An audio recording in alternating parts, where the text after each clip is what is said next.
Sharat Chandra Verma, a lecturer in electronics engineering and embedded systems at Ulster University.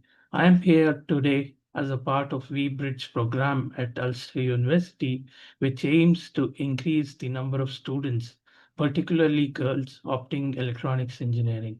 At Ulster University, only 7.5% of the students studying electronics are female students. While this number has improved over time, there is still significant progress to be made. The V-Bridge program engages with secondary schools across Northern Ireland to raise awareness of electronics engineers among female students through interactive workshops and inspirational talks. Today, we are honored to welcome Reeja Iqbal, currently an ASIC Design Engineer with Murata, Finland. Let us warmly welcome Reeja Iqbal. Reeja You. Iqbal is currently working as ASIC design engineer specializing in functional safety. She is based at a company's office in Vantaa, Finland. She holds a master's degree in electronics and nanotechnology with specialization in circuit design from Aalto University in Finland. Prior to that, she completed a bachelor's degree in electronics from Pakistan Institute of Engineering and Applied Sciences, located in Islamabad, Pakistan. With strong academic background and hands-on experience in integrated circuit design and safety critical systems, Reeja is passionate about advancing reliable and innovative semiconductor solutions. Over to you, Reeja.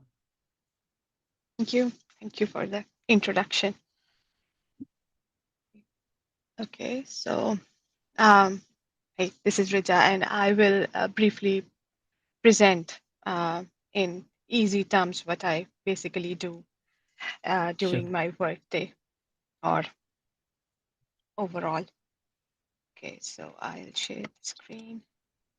Yeah, okay, sorry. This is Reeja Iqbal, and I work as an ASIC design engineer in Murata Electronics, Finland. And I am an analog ASIC design engineer. And I that means I design parts of the tiny microchips that live inside all sorts of machines, from electric vehicles and robots to safety critical equipment in hospitals. This is the general introduction what an analog ASIC design engineer do. So, but my job basically isn't just to make those chip works. My job is to make them make sure that they still work even when something goes wrong. So I am a part of a functional safety team and design team both at the same time. And what that means is that in the functional safety work, I break stuff on purpose and I do it to protect people. Sounds weird, right? So let me explain. First, what's an ASIC? It stands for Application Specific Integrated Circuit. It's a custom microchip that's designed to do one specific job well. So instead of using a general purpose chip like what's in a computer, you build a chip to control a car's battery, read signals from a medical sensor, or manage a robot's movement. And ASICs are like the brains of modern machine, and some of them handle things where failure is not an option. And and also not all chips are the same. Some are digital, and they work with ones and zeros, like code. And yeah, so like code and some but I work on the analog side, which is a bit more like real world. Instead of just on and off, our analog circuit deal with signals that can be any value like temperature, voltage, or current. It's smoother, more continuous, like turning up the volume dial instead of pressing down buttons. So what is functional safety? Think of it as what if something fails? Will the system notice it, or uh, or will it shut down safely? Will anyone get hurt? Or it's just that. So what we do in functional safety, how we analyze that the um how this circuit would fail. So we do these fault injections into the circuit. So we short circuit on purpose, and do simulations in which we short circuit, burn out the transistor, or we see how component drift over time will affect the system overall. And that's how we know that what part of the system are vulnerable, and how good are our safety mechanisms, how good would they uh, detect it, and how when the fault spread, will the circuit will still be working, or so yeah. So what we basically do is we build fault models, and we simulate every little detail like voltage, current, temperature, and see the effect and see if the circuit is still working. Was the output like wrong? How wrong was it? Was it very dangerous? And was our safety system able to detect it? If not, we might have to like go back and redesign until it does. So you must be wondering if it's really important. So it is important because we live in a world where uh, we rely on technology. Here, car drives themselves, robots work around humans, medical tools that keep people alive. So one tiny chip failing at the wrong moment could cause an accident. So even though me myself, I don't build the whole system, but I help uh, make sure that the brain inside the system knows when something's wrong and act fast to like keep people safe. It's like being an engineer and safety net designer all at once. So what I love about this job is how it makes science, creativity, and purpose. And I get to work like a detective, and I get to be creative, and I get to do work that really matters, which is like helping make technology safer for people. So if you like solving puzzles, doing experiments, and thinking what ifs, so this field might be for you. So next time you get in a car on in an airplane or use a smart device, remember there are engineers behind the scenes trying to break things on purpose so that they don't break when it counts. So it's about me. Yeah.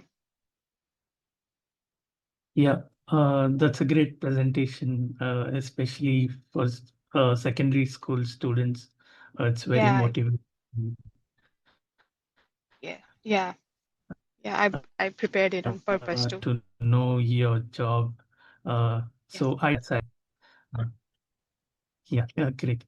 So I did my master's in VLSI CAD, so where we were studying more about the CAD tools behind all Mhm. these ASIC design tools, Yeah. Yeah. ASIC design.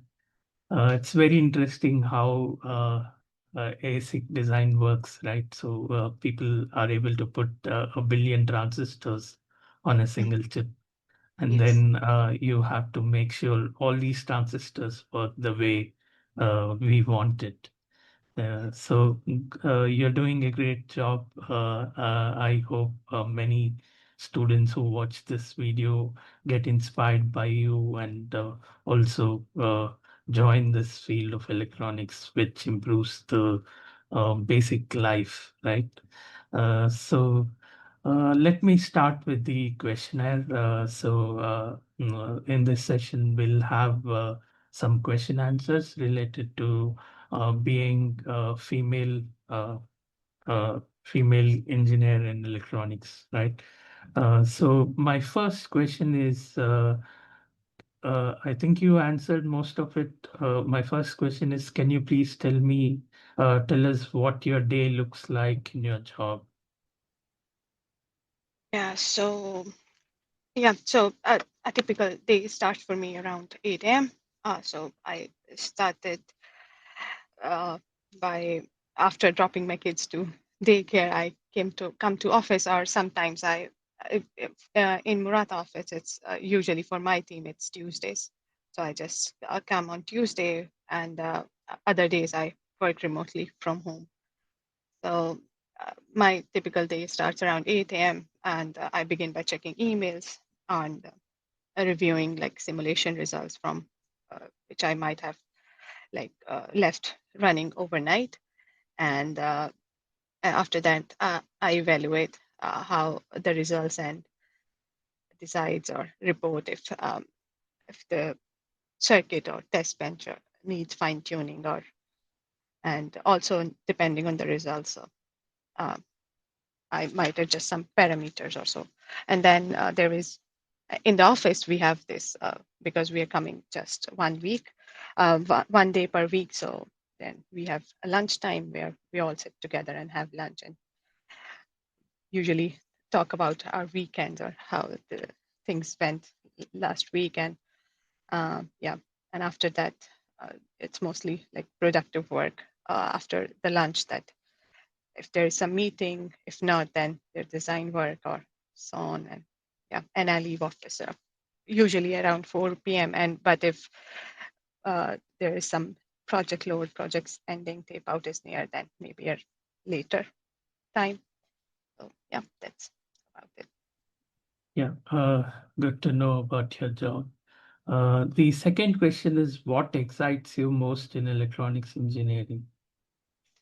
Yeah, so basically it's working at the transistor level. So it's the core of modern electronics. So a transistor may be tiny, but its impact is enormous.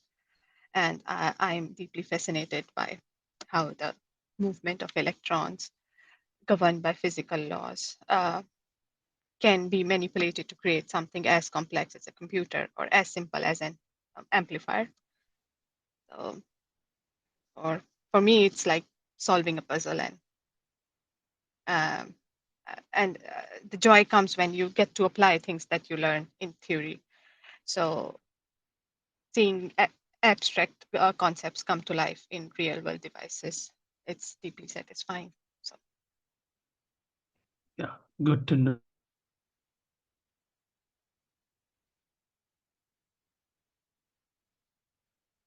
uh, Okay. yeah. Okay. So my next question was, what's the coolest thing that you have ever built or worked on? Oh, yeah. uh, I don't know about coolest, but one of the memorable projects that I worked on was a marks generator during my final year of undergrad. So it was very first like physical projects that we did, and uh, it was really exciting. So it was basically a high voltage pulse generator in which a circuit charges multiple capacitors in uh, at a time and then discharge them to create a like big spark. So what made it exciting was not the physics but the team and uh, the the teamwork and how we built it from scratch, like from sourcing components to designing the circuits and then overcoming failures and then ensuring the safety and everything. So yeah, in the end, seeing that bright spark that we were able to Yeah, create was like pure joy. nice. Okay. My next question is, how do you see the future of electronics evolving over the next decade?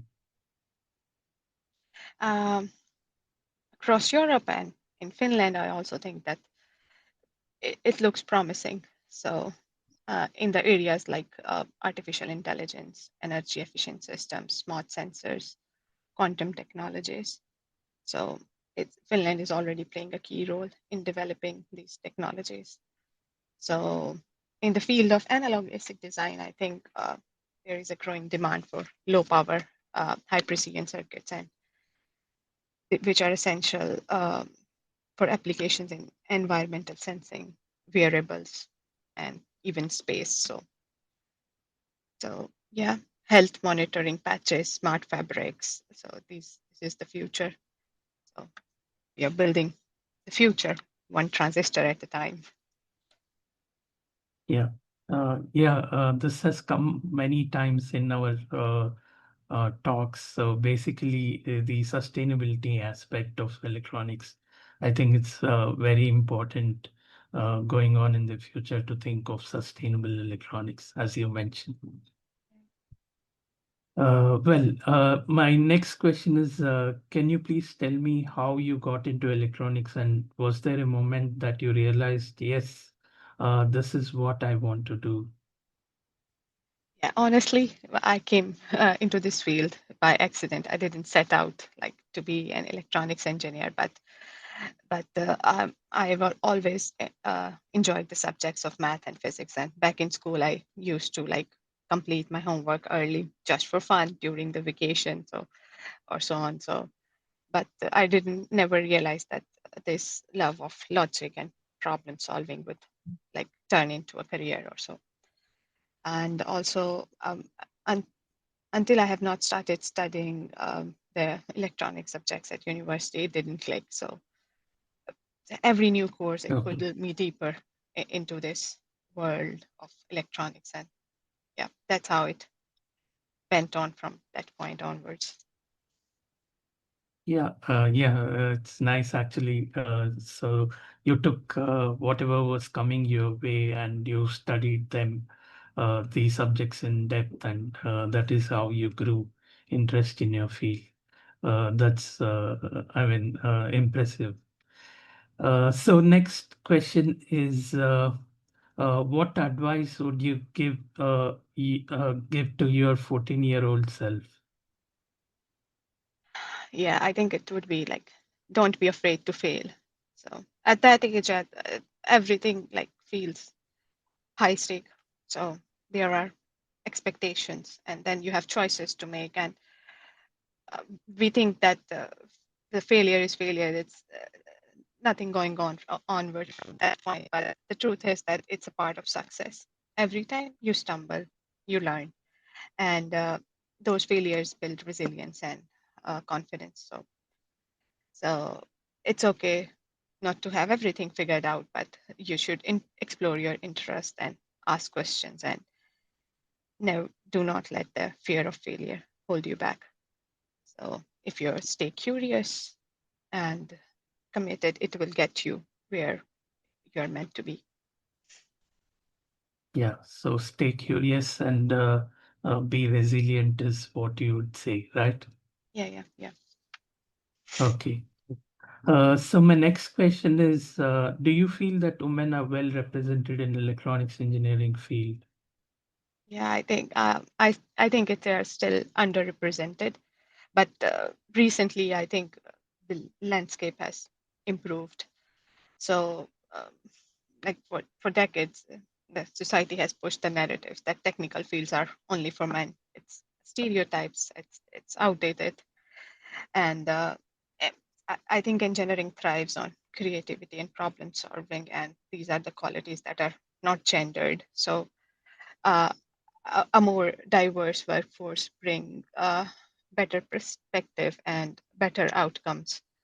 So I see that there are many initiatives like yours, and also all over to target inclusion, and but there is still work needs to be done. So Yeah, there is women a need, lot of, yeah, go ahead. yeah, I think we need to like ensure uh, girls to uh, uh, and also for them to feel empowered to explore technical careers, not as exception but as a like equals. So Yeah. yeah. Yeah, there is a lot more work to be done, and it is growing, but still there is a lot more work to be done.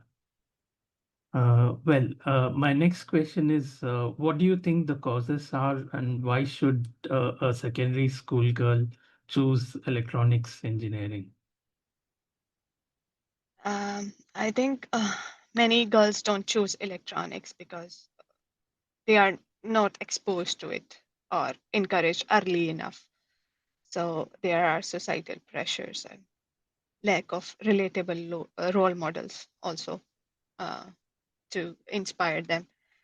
But it's a creative field, so it's about building innovating and solving real world problems. So uh, I think more girls should uh, choose this field and let their interest decide where they want to be, and not like hold themselves back if they really want to be in the field.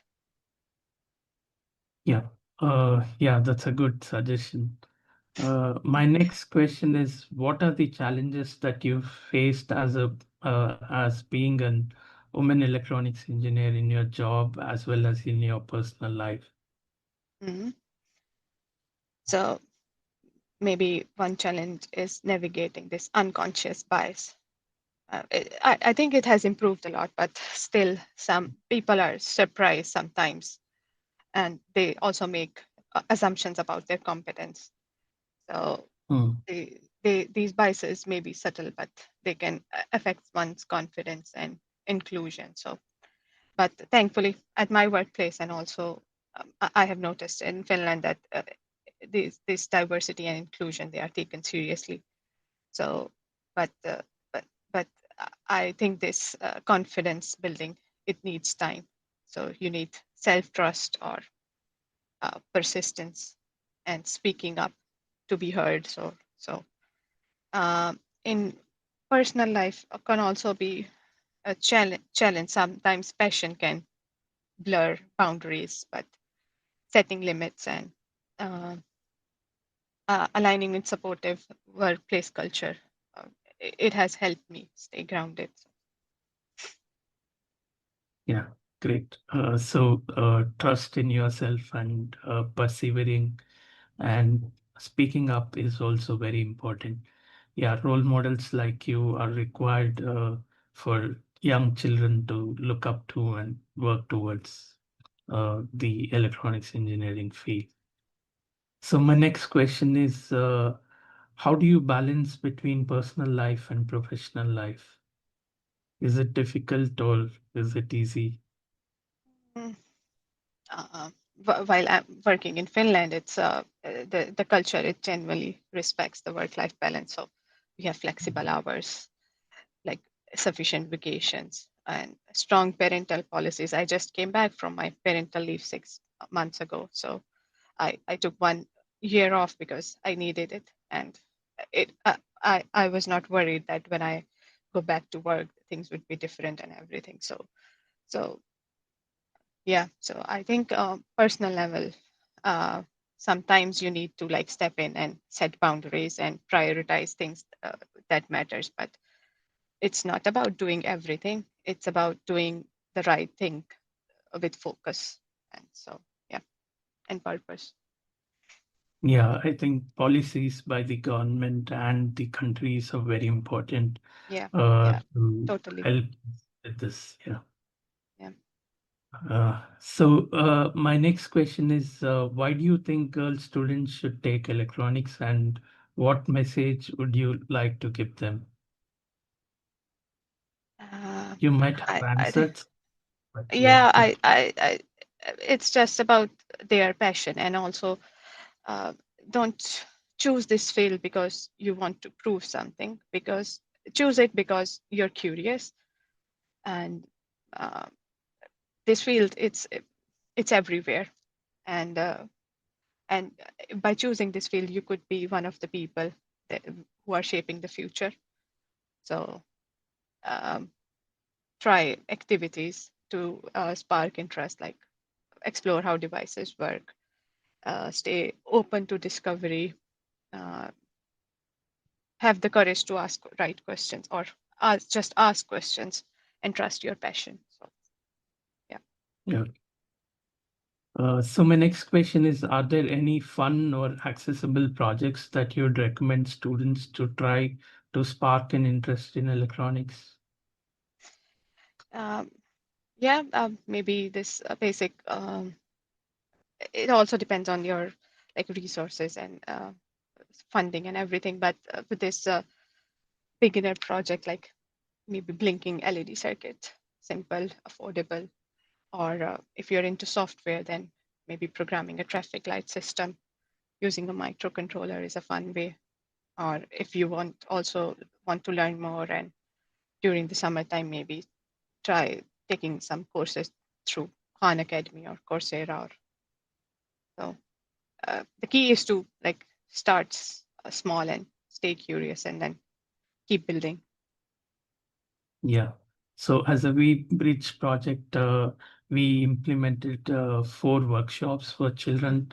One was on space, one was on healthcare, the other one was on robotics, and Mhm. the other one was on sustainable development goals. So all these Excellent. were electronics oriented, and children had fun. Yeah, So yeah, uh, yeah, and nice. good projects actually inspire children, and they can get into this field, which is very, very interesting. Yeah. Okay, so my next question is, what changes would you like to see in schools or society to support more girls choosing electronics? I think we need to like challenge these stereotypes early. Yeah, in our homes, in schools, or even in media. Like I see that too often science kids are marketed to boys and creativity to girls, but creativity is a core part of engineering. So schools can help by making this like, all these technical activities inclusive, and by training teachers to avoid unconscious bias, and also this equal encouragement matters. When every student sees themselves reflected in a subject, they are more likely to pursue it. And we also must highlight diverse role models and ensure that both boys and girls feel free to explore any field based on their interest and not on gender. Yeah, I think breaking these stereotypes is very important. And yeah, having girls getting more opportunities and Yeah, having more role models will help. yeah. Well, my last question to you is, how do you see the future of women in electronics and STEM evolving over the next decade? I think it uh, with the initiatives like yours, and if the right steps are taken in the right direction, then the future looks bright. So the emerging technologies, they are going into healthcare, sustainability, design. So I think more women will be drawn and are being drawn to engineering for its human impact. And we also need to issue systematic address like systematic issues, workplace culture, and growth opportunities and pay gaps, so that women not only enter into the field but thrive in it. And I think countries like Finland, and I think also Ireland and its Nordics, are they are leading by example, and showing that inclusivity is uh, achievable and beneficial. So if we keep pushing forward through policies, mentorship, and education, I believe why not women? We will see women not only participating in electronics but also leading innovation across the industry.